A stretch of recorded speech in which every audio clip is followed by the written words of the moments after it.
Kita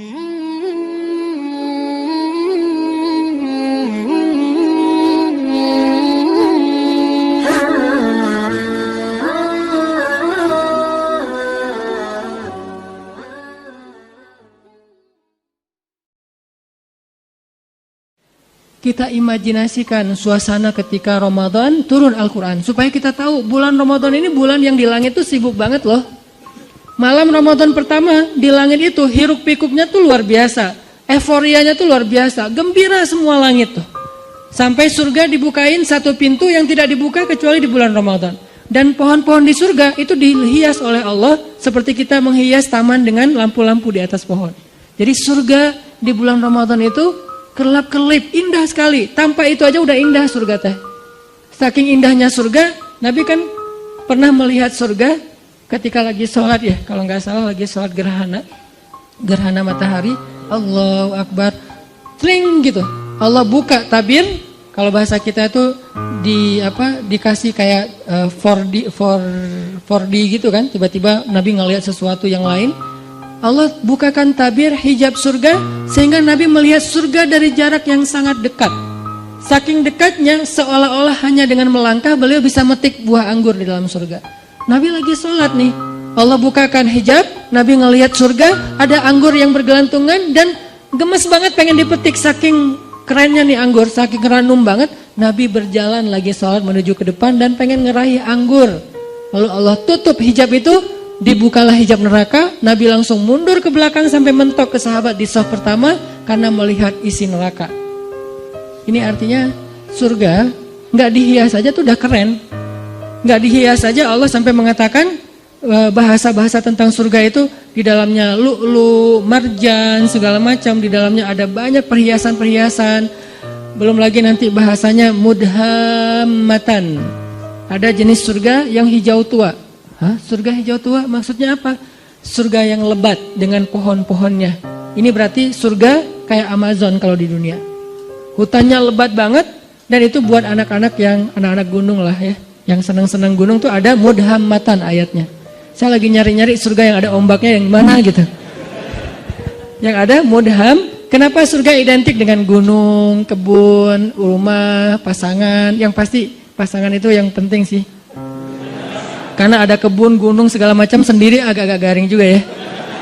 Dan insya Allah di surga itu nggak ada jomblo, tetap hashtag mudhammatan. Jadi anak-anak wanadri ini coba baca Ar-Rahman dan coba bedah lagi ayat mudhammatan. Surganya hijau tua.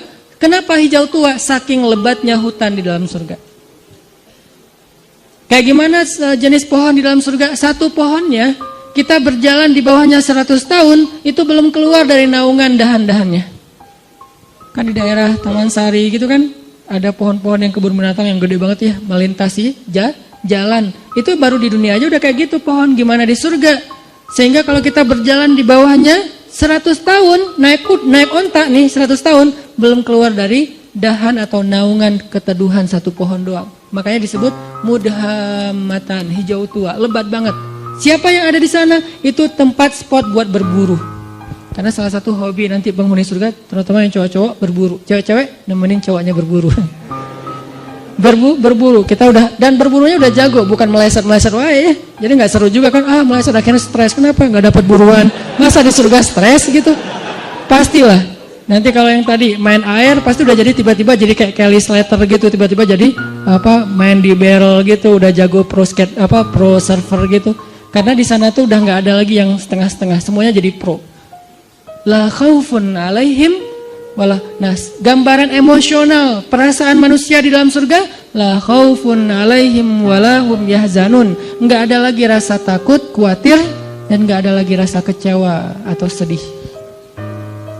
Terus gambaran rumah dalam surga, rumah yang tidak ada teriakan di dalamnya dan tidak ada ucapan-ucapan tercela.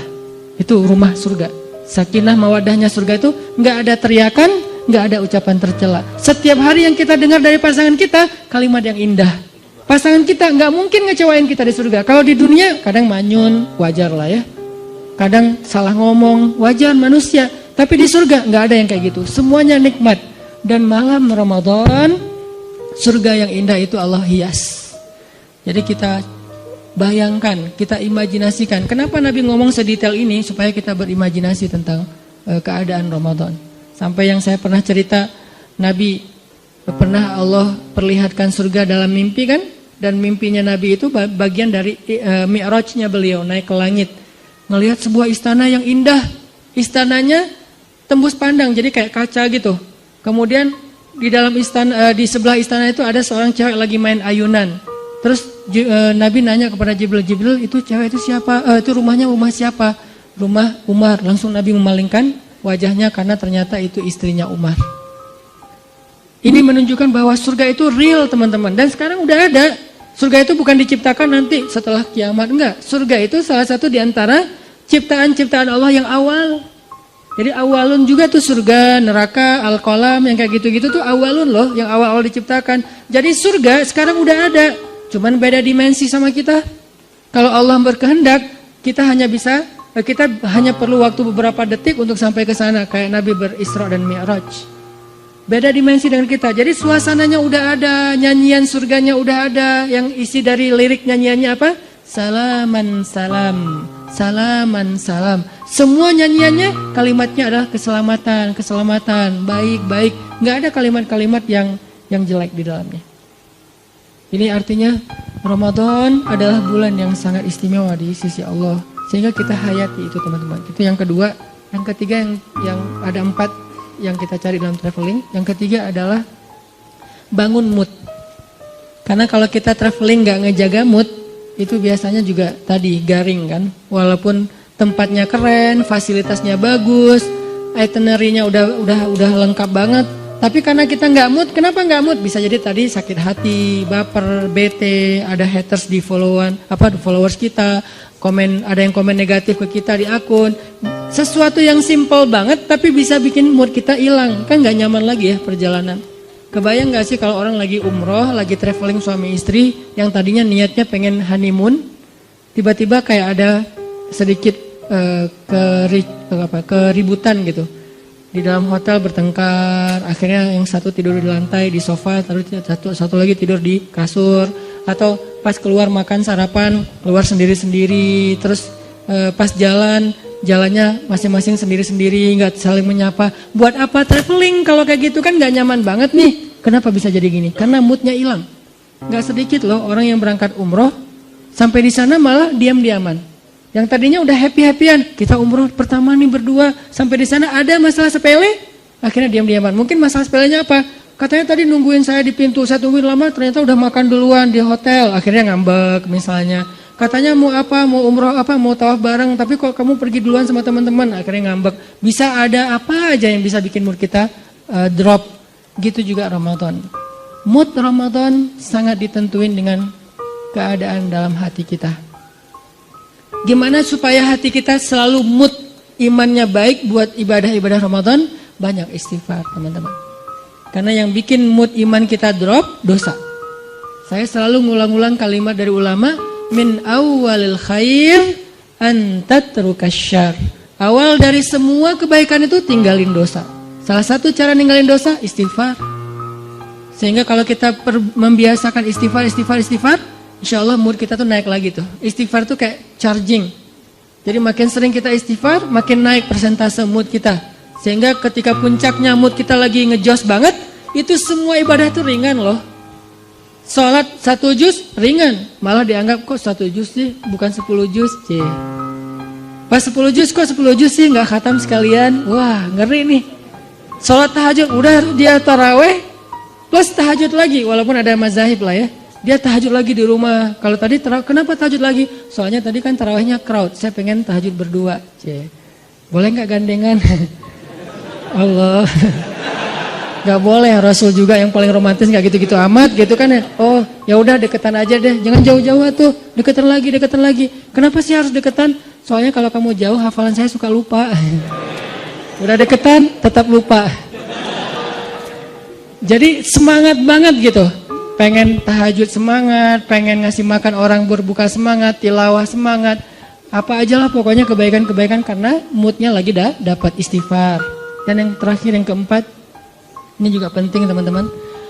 Kita tuh traveling tuh akan bakal jadi fun dan enjoy banget kalau kita perginya dengan seorang teman, partner traveling yang sehobi sama kita. Itu bakalan enjoy banget. Misalnya yang seneng di air. Kebayang gak sih kita traveling ke laut sama teman kita yang takut hitam? Bete banget kan? Nyemplung yuk. Malas hitam gitu. Kalau saya kan emang gak takut hitam karena udah kagok kan. Ya udah sekalian lah gitu. Saya gitu nggak gitu juga tetap aja dibilang hitam. Ya udah kagok lah sekalian hitam gitu. Walaupun tetap rempong pakai segala macam. Ya apa? Biar nggak bertambah daripada nanti nggak dibukain pintu sama istri. Soalnya nggak kenal siapa sih ini. Kebayang kita lagi senang-senangnya main air, pergi ke wisatanya ke laut, tapi teman kita takut hitam atau teman kita nggak senang air, dia duduk aja di warung minum es kelapa muda, makan ikan segala macam. Kita sendiri yang garing. Karena saya pernah traveling di sebuah tempat, saya udah nyemplung, snorkeling gitu, free dive nggak jelas gitu. Kenapa nggak jelas free dive tapi cuma setengah meter gitu, free dive gitu. Karena khawatir kalau yang jurang-jurang di dalam laut. Pokoknya lagi free dive gitu, teman-teman pada selfie-an gitu. Seru loh ini banyak ikan hias, banyak terumbu karang. Oh iya Ustaz bagus, tampil selfie. Cuman 15 menit saya langsung naik lagi ke boat. Kenapa? Gak seru, garing banget. Masa saya mau jadi sendiri doang di situ di laut, yang lain pada di atas kapal. Ini karena gak dapat partner yang sehobi. Sama kayak kita yang senang gunung, ngajak orang yang malas banget ke gunung. Kedinginan, banyak nyamuk, belum lagi nanti jurik segala macam, khawatir. Masa mau, saya mau ke belakang. Terus bangunin kita, kenapa? Takut gitu kan ya. Kan gak seru banget kan.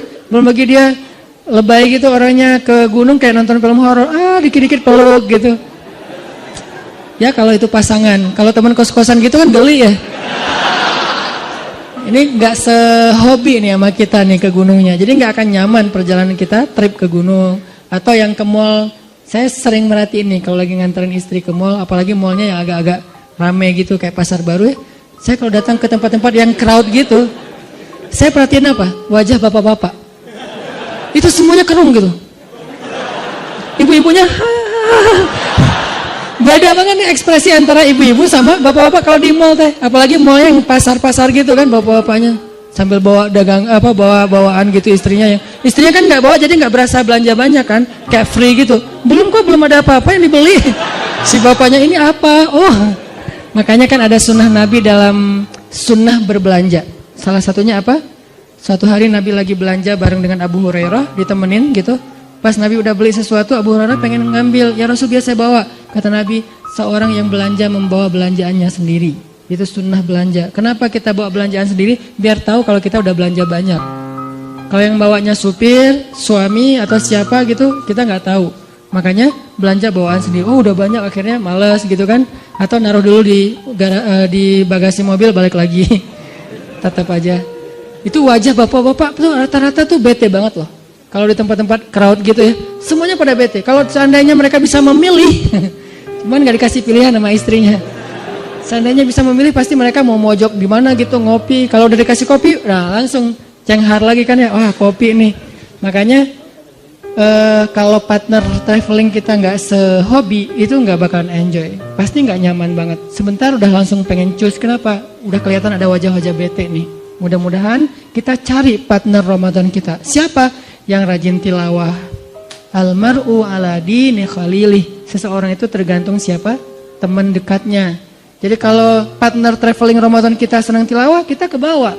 Senang tahajud, kita ke bawah. Senang sedekah, kita ke bawah. Senang kebaikan-kebaikan, kita ke bawah. Cari partner traveling yang bisa bikin Ramadan kita lebih semangat, lebih lebih nyaman gitu. Dan mudah-mudahan di akhir Ramadan nanti ada satu kesempatan 10 malam terakhir.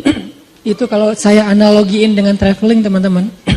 Biasanya pas kita traveling kalau dengan pasangan tuh selalu hari terakhir itu kita nggak barengan.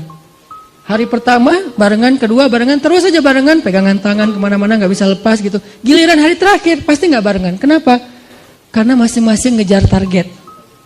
Nyari oleh-oleh yang belum dapat. Si ibunya nyari oleh-oleh buat teman-temannya, si yang cowoknya juga nyari oleh-oleh buat teman-temannya. Jadi semuanya mencar. Hari terakhir biasanya mencar tuh.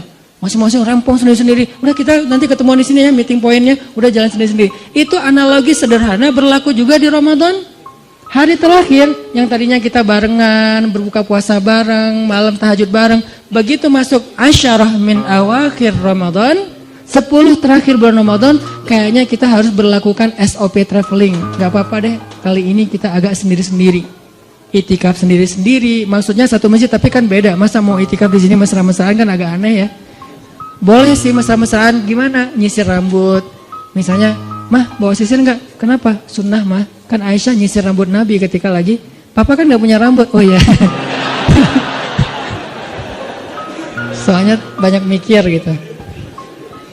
Jadi udah mulai sendiri-sendiri, udah nggak buka puasa bareng lagi karena sibuk dengan itikaf, masing-masing ngejar malam Lailatul Qadar. Dan itu penting banget, insya Allah nanti di malam-malam berikutnya akan dibahas.